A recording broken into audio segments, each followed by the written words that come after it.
What will be the biggest events for our region in 2019? There's a lot to talk about with a new governor, continuing changes to Sacramento's downtown area, and issues like homelessness and mental health. Columnist Marcos Bretón from the Sacramento Bee joins us to share his thoughts next on Studio Sacramento. At Five Star Bank, we create thoughtful solutions to help the Capital Region thrive, from economic development and education to public health and safety, issues that are vitally important to Sacramento's prosperity. We're proud to be part of the conversation and hope you'll join in.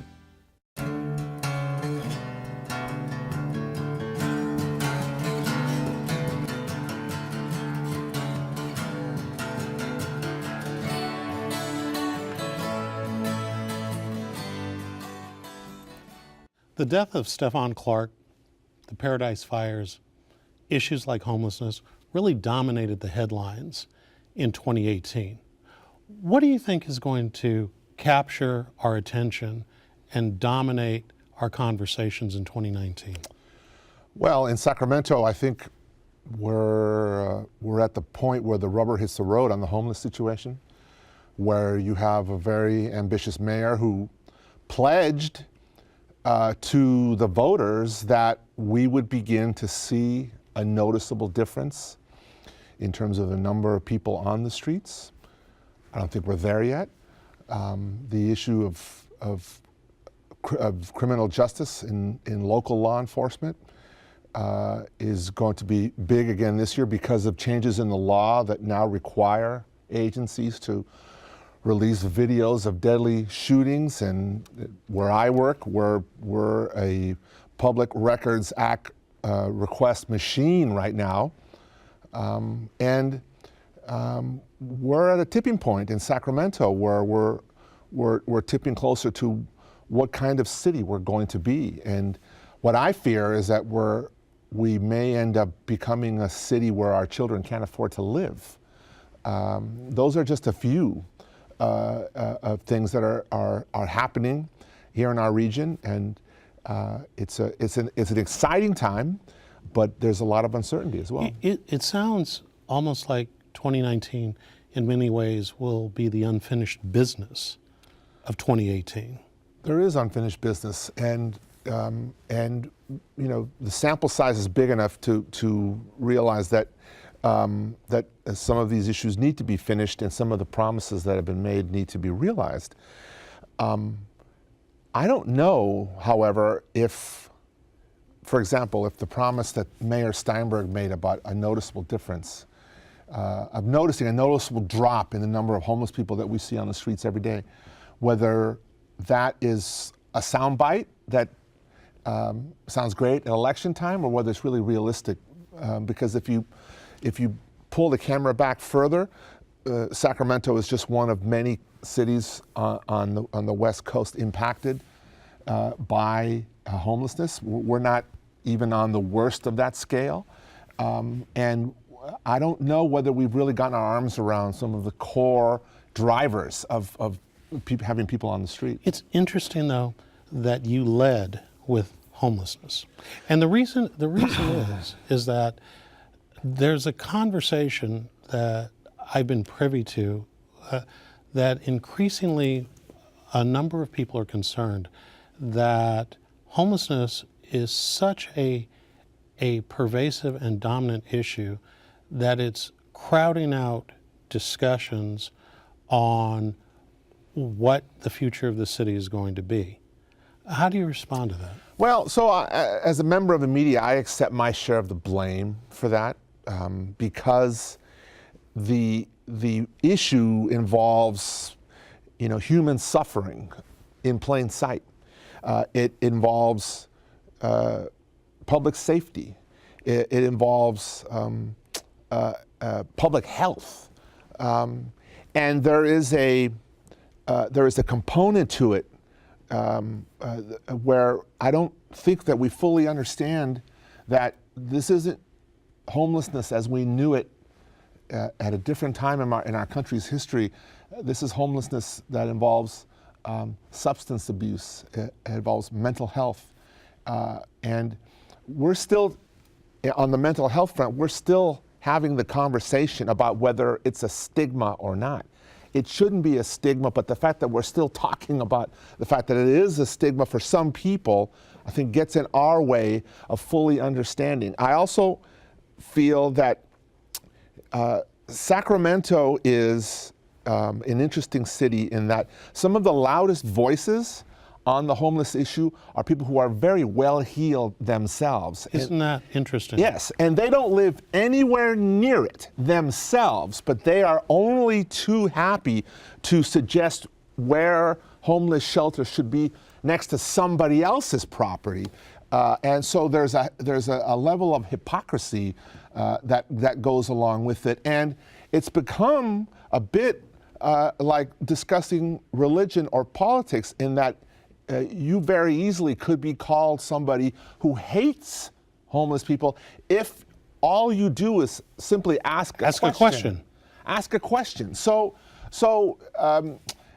this is an issue that that should not expect that compassion should be at the center, but we all feel compassion, I believe. I don't know of anybody who thinks, who disparages people or doesn't hurt when you see a homeless person on the street.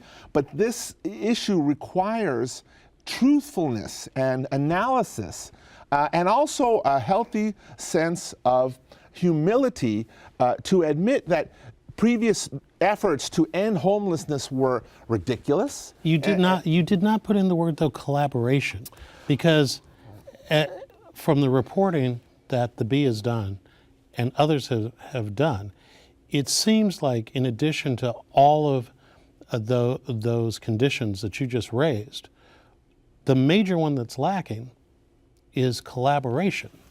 Because it really does, in this case, if not taking a village, it takes all of the entities working together. Well, because there's no consensus on how to handle it, and then you have large entities who take different approaches. For example, the largest homeless charity is Loaves and Fishes. Loaves and Fishes is a sacred cow in Sacramento. Can't say anything about Loaves and Fishes because you're going to have a big problem. And Loaves and Fishes deals with homelessness in a way that some people feel is outdated and ineffective. And there are other groups that hold big fundraisers, lavish fundraisers every year, who are in the business of warehousing people. And I think that there's a realization now that just simply creating housing in and of itself is not going to solve the issue, because then you have folks who, the reason they are in this state is that they cannot cope with many things, including being in housing. So when you talked about collaboration, the city and the county are collaborating, largely engineered by Mayor Darrell Steinberg, to collaborate and try to bring a lot of homeless people under one tent. And hundreds of millions of dollars are being committed to it. I haven't noticed the difference. Have you? I haven't. When you talk about homelessness, again, to come back to where the concern is, a couple of years ago, you and I got together and we talked about some of the momentum that was generated because of Saving the Kings and the building of the arena, right, and this can-do spirit within the Sacramento region, that we could get things done and aspire to be more. Mm-hmm. And do you perceive that conversation has somewhat gotten lost? So it a little bit, yes, in a sense it has, because it is not as sexy or is not as dramatic as, say, like a homeless issue. But there are signs that the momentum is continuing, and property values have gone up in the downtown core. I went to a Kings game recently, and it is now, in what used to be a dead mall, an area where I would feel great about bringing my out-of-town guests to take in a game, have a meal at any number of places, not just one, but several, or go to other places that are walking distance where it feels safer now to walk. Centene, the medical insurer, is expanding its footprint and that was a win. That's 2,000 jobs. 2,000 jobs, and Aggie Square in UC Davis is coming across the causeway, and that's moving forward. That's going to happen, and so the hope is. Marcos, I have to say, you sound more like a booster. Well, I in this am a case than booster. I am a booster because in November of 2019 will make 30 years that I have lived in Sacramento, and if someone had told me when I was still in my 20s in 1989 that I would still be here 30 years later, I would have laughed, because I was here, I visited here maybe once before, and I had the Bay Area bias because I grew up in the Bay Area about Sacramento. And then you come here, and in my case, I fell in love with the city and the place where I work. And I've always felt like Sacramento is a place where one person can make a difference and where we all feel connected. Those are beautiful things. Let's talk about that one person. Who do you think is going to be the breakout personality of 2019? You know, that's a really good question. The breakout personality. I think that it's going to be probably someone from your world and not mine. In a young person, young people who are entrepreneurs now, and who don't have the baggage that my generation had, and who are hopeful. And I have a lot of hope in, in my business, people tend to denigrate the millennial generation. I find them inspiring and hopeful. And I think that there are a lot of young people in Sacramento who are going to emerge in 2019 and beyond, and continue to push us forward. And that's a sign of a healthy community. The Darryl Steinbergs and people like that, they've had their time and they've done great things, but we're at the precipice where it's time for a generational shift, and I look forward to that. We just had a generational shift at the state capitol with the retirement of Jerry Brown and the ascension of Governor Gavin Newsom. What do you think we can expect from Newsom? So it's an interesting question because the short answer is I have no idea, because this gentleman has been kind of sitting on his hands for the last 8 years. And when he was the mayor of San Francisco before that, didn't always go really well. He had substance abuse issues. He had personal issues. He was a bit of an immigration hawk when he first started, and he took flack for that. And even some of the famous gestures that he was behind, for example, opening up City Hall so that we could have marriage equality, at least in that moment in time, it was taken away temporarily. And there were people in the gay community who did criticize him for substituting responsible policy for a publicity stunt. So the question in my mind, for the new governor is he more than a carefully crafted publicity stunt, as we've seen in the past? You have been critical of him in the past, and in his inauguration, you saw something that gave you a window into a different perspective. Tell us about that. So it got widely reported when his 2-year-old son Dutch went up on the stage and was acting like children do, and any of us who've had children have endured that moment of terror when we're in the middle of something important, particularly in front of a group of people, and our kids are being kids. And I felt that the way he handled it, and the way he interacted with his son, and the way his son responded to him in a way that was not rehearsed, not crafted, not picked apart by all the political consultants around him. I learned more about Gavin Newsom in those few minutes than I have in the past 10 years. And it was... And what did it tell you? Well, it told me that beyond the pampered pretty boy who really has been protected by some of the richest people in California, that there is a decent person in there. And you can build on that. You can build on that, and we haven't seen little kids at the Capitol in a very long time. And previous governors we've had, their kids seem more like props than anything else. And it was heartening to see an unscripted moment where a politician behaved like a decent human being. You know, that I think we should celebrate that. And even someone like me, who I think I wrote the most withering criticism of the now governor during the campaign, had to take a step back and look within myself and to see him in a different way, and in a way that hopefully he will realize some of the hope that people are projecting onto him. And Governor Newsom isn't the only new face. We actually have a Sacramentan who's moved up to the state level, Eleni Kounalakis Sakopoulos, daughter of real estate developer Angelo Sakopoulos. And so any sense for what, given that Gavin Newsom just left that role and she's come into it, any sense of what her contribution or focus might be? Well, she's the first woman in that role, which is significant. She's a Sacramentan. She was raised here and lived in the Bay Area for some time now, but is from here. So those are significant things, particularly for us here.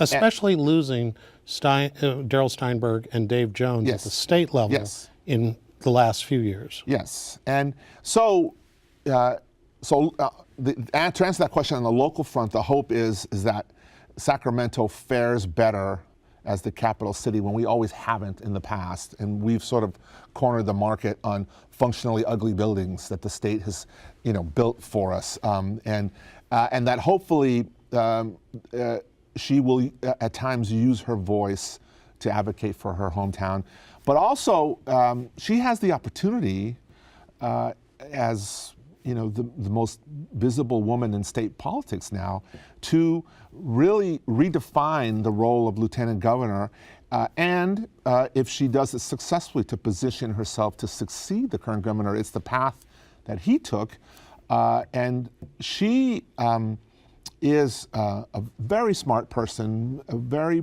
poised, and obviously from a very wealthy family, and her public persona has been someone who's very warm and engaging. If she can tap into that, she could become a visible player in California like we haven't seen, and it's going to take a lot of skill and a lot of hard work, but the possibility is there for her. When you think about all of the issues that are facing the region, and you spoke to a number of them a few moments ago, what do you believe is the sleeper issue that no one is talking about at this point that potentially will emerge or should emerge and capture our attention this year? Well, I mean, I hate to sound like a broken record, but it's obvious. But the sleeper issue that needs to emerge is in a more meaningful way is the understanding and the support for Sacramento as a place to invest. We don't have enough money. We have Bay Area tastes and we have empty pockets. we complain about raising our taxes, but we have no other way to raise money to do anything. Darrell Steinberg understood that. Which is why he got Measure U to pass. Did that shock you that actually passed?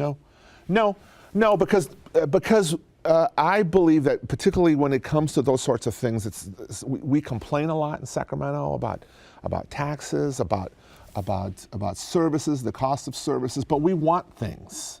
We didn't want a city that was going to be gutted if we didn't pass this. And so the phrase that I kept hearing over and over again was, I held my nose and I voted for it. But my point in that is that there's nothing wrong with that in cities that invest in themselves are healthy cities.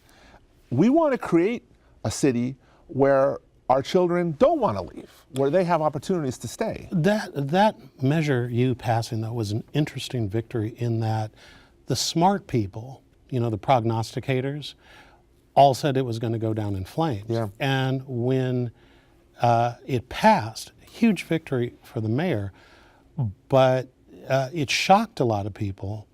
And do you perceive that other local municipalities are going to start to ride the wave because now the thing that couldn't be done has now been done by somebody else.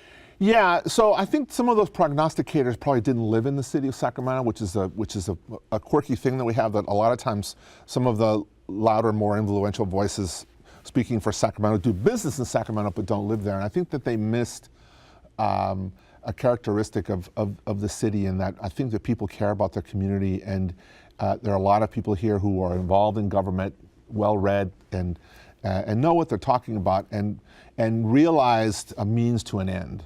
And even though they badmouthed it all the way to the ballot box and then voted yes, that's what I did. That's exactly what I did.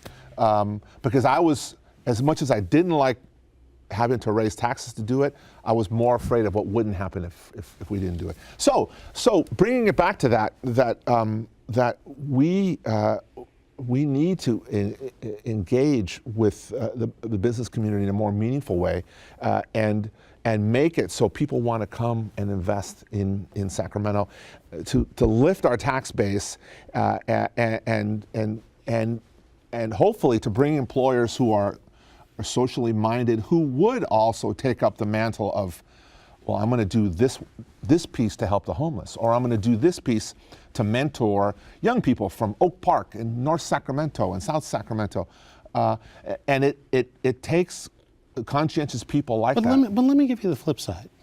If we have all this investment you're talking about, it's not an unalloyed good from the standpoint that investment and new people also bring larger scale problems Yes. to the ones we're facing right now. For instance, housing. I can tell you that I worry that my children will not be able to pursue the typical long-term Sacramento dream, which is that if you went to work in a professional or a working class trade job, you could afford to buy your own home. Well, you did say a mouthful there, and so that's where we're at the top of our conversation. I talked about, so we're sort of at that tipping point. Which way are we going to go? Are we going to go the way of the Bay Area, where we see proud, established ethnic communities become gentrified? So, Like Oak Park. well, certainly like a tip of Oak Park, and I've seen the downside to it, and having coffee with a source right there at the gateway to Oak Park, and fancy new business opening up, and someone bringing a rock in broad daylight, putting a rock right through the window, shattering it, and then police descending on the area. That's not good. I mean, so it's up to us it's up to our leaders, it's up to us to put a big emphasis on building housing. You would know far more about that than I would, but one of the promises of Measure U was that there would be seed money to sort of fill the gaps, to make more of these projects pencil in the future. I don't know whether you believe that or not. I'd like to believe that's something that could happen. Time will tell. I wanted to ask you about one of the stories that you did report on 2018, and want to know if you're going to do anything with it in 2019. And that is, you got a lot of national coverage on your position on the ownership of the Giants and their political contribution to candidates that were identified in some people's minds as racist. Right. You said you weren't going to cover the Giants, and I think maybe not spend any money with them. What happens in 2019? So it's interesting because some of the advocates in the Bay Area, they called a boycott and then they called it off the next day. I wasn't willing to go there, so I waited until December 27th when the federal election financials were made public, and then I saw that Sidney Hyde-Smith, the U.S. senator from Mississippi, who has spent her entire legislative career venerating the Confederacy, that she returned the money to Charles Johnson, the principal owner of the Giants. And so with money returned, and with him apologizing and pledging not to do this sort of thing again, I thought, I feel like I can now spend my money at a Giants game if I wanted to because a point was made. And some would say, well, you're being politically correct. To me, when someone tells me that I'm being politically correct, it's because they're saying, I don't like the fact that you're showing me that something that I enjoy is tinged by racism. Well, in this case, you had the principal owner of the Giants who was supporting an outright racist. And I don't care. There's nothing that anyone has said to me to convince me otherwise. When you spend your whole career venerating the Confederacy, and when you make jokes openly about public lynchings, and when you talk about voter suppression, when we know voter suppression has happened in the South historically and in the last election, that's not funny in any way, shape, or form. And so Mr. Johnson had the constitutional right to fund this candidate, and I had the right, but he didn't have the constitutional right to my money. And we're going to leave it there. It's great to be with you. Marcos Bretón, Sacramento Bee, column Sunday and every other day. And every other day. Read it. And that's our show. Thanks to our guests and thanks to you for watching Studio Sacramento. I'm Scott Syphax. See you next time right here on KVIE.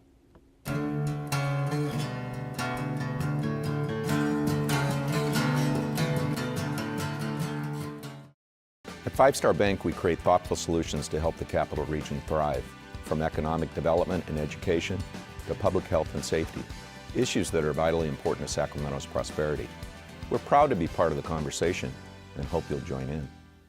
All episodes of Studio Sacramento, along with other KVIE programs, are available to watch online at kvie.org/video.